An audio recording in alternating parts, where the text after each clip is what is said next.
शब्द रूप सीखने के क्रम में हमने अकारांत, आकारांत, स्त्रीलिंग, पुल्लिंग और नपुंसकलिंग का अध्ययन कर लिया है। आज हम इकारांत पुल्लिंग शब्द रूप का अध्ययन करेंगे। इकारांत पुल्लिंग शब्द में हम हरि शब्द रूप लेंगे। हरि इकारांत पुल्लिंग शब्द, ये हम सबको पता है कि अकारांत वे शब्द रूप होते हैं जिनके अंत में क्या होता है, अ। आकारांत वे शब्द रूप होते हैं जिनके अंत में क्या होता है, आ। ठीक है, तो इसी प्रकार से इकारांत शब्द वे होते हैं जिनके अंत में ई होता है, और पुल्लिंग शब्द जिन शब्दों से हमें पुरुष जाति का बोध हो रहा है। तो इस प्रकार से हरि इकारांत पुल्लिंग शब्द। विभक्ति में प्रथमा से सप्तमी विभक्ति तक प्रथमा, द्वितीया, तृतीया, चतुर्थी, पंचमी, षष्ठी, सप्तमी। ठीक है, वचन 3 है, एक वचन, द्विवचन, बहुवचन।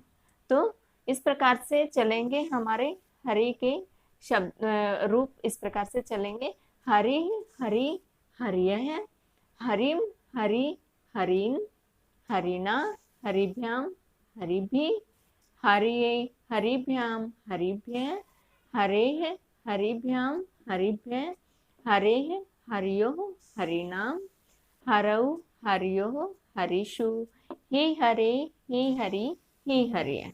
इस प्रकार से चलेंगे। ठीक है, जैसे कि हमने पिछली वीडियो में बताया था कि जैसे अकारांत पुल्लिंग शब्द रूप हम एक याद कर लेते हैं तो सारे शब्द रूप उसी के अनुसार चलेंगे। अकारांत में भी इसी प्रकार से एक शब्द रूप याद करना होता है। सारे अकारांत शब्द रूप पुल्लिंग एक समान चलेंगे, स्त्रीलिंग एक समान चलेंगे और नपुंसकलिंग एक समान चलेंगे।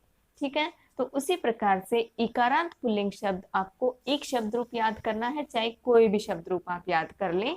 जैसे उदाहरण के लिए मैंने यहाँ कवि, रवि, कपि, मुनि ये सब दिए हैं। इनमें से भी आप कोई याद कर सकते हैं या कोई और याद कर लें, या फिर हरि शब्द रूप आप याद कर लें।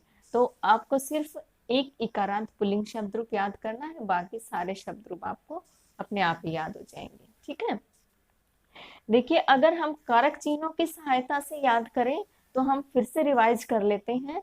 जैसे प्रथमा विभक्ति अर्थात कारक कौन सा है हमारे पास, कर्ता कारक। प्रथमा विभक्ति में कारक कर्ता कारक, और जिसका कारक चिन्ह क्या होता है, ने, कर्ता ने। इस प्रकार से हरि एक हरि ने, हरि दो हरियों ने, हरियः बहुत सारे हरियों ने।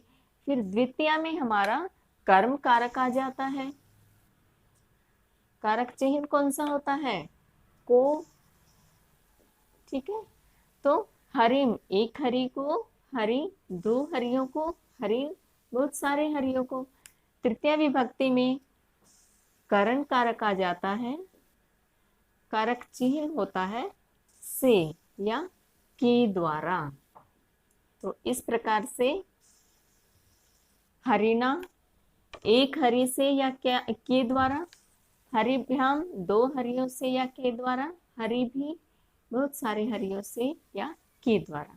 चतुर्थी विभक्ति कौन सा कारक आ जाता है, कर्ता ने कर्म को कर्ण से संप्रदान, संप्रदान में कारक चिन्ह आ जाता है हमारा के लिए। ठीक है, एक हरि के लिए अर्थात हरिये, दो हरियों के लिए हरिभ्याम, सभी हरियों के लिए हरिभ्य। ठीक है, पंचमी विभक्ति कौन सा कारक आ जाता है, अपादान कारक। अपादान कारक जो है वो अलग होने के अर्थ में आता है, से या अलग होने के अर्थ में।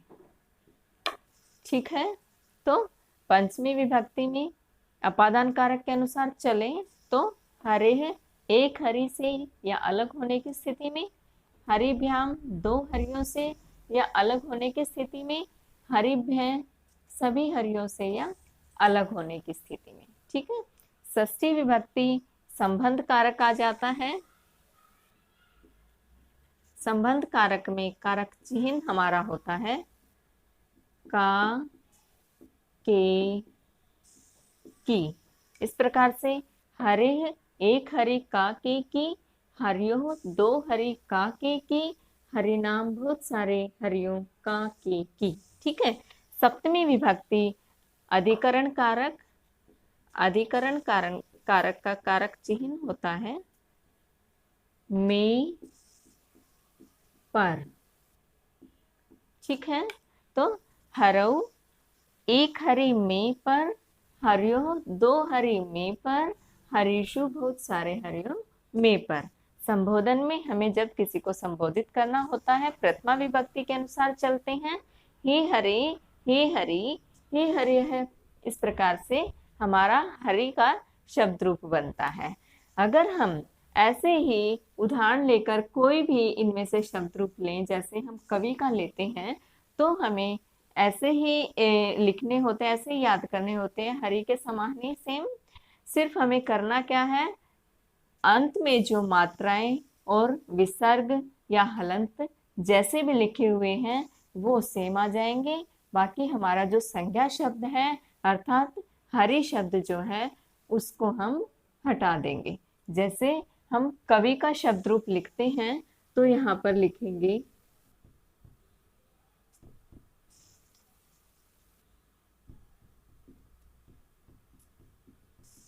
कवि। हमारा विसर्ग और मात्रा वही आए, सिर्फ हमारा संख्या शब्द चेंज हो गया। इसी प्रकार से कवि, सिर्फ हमारा हरि शब्द चेंज हो गया है, कवि आ गया है। कव्य है, सेम है बिल्कुल। कवीम, कवि, कवीन।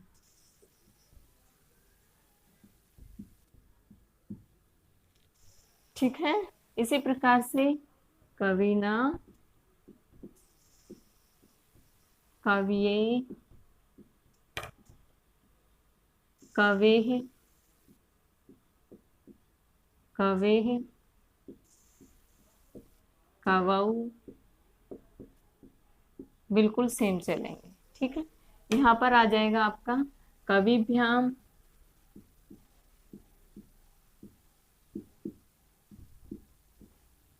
कविभ्याम,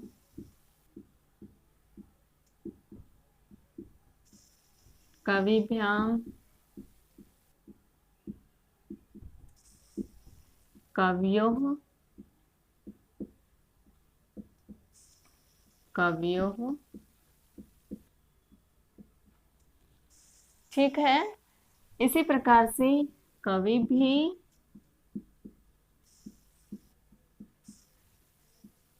कविभ्य। ठीक है। कविभ्य,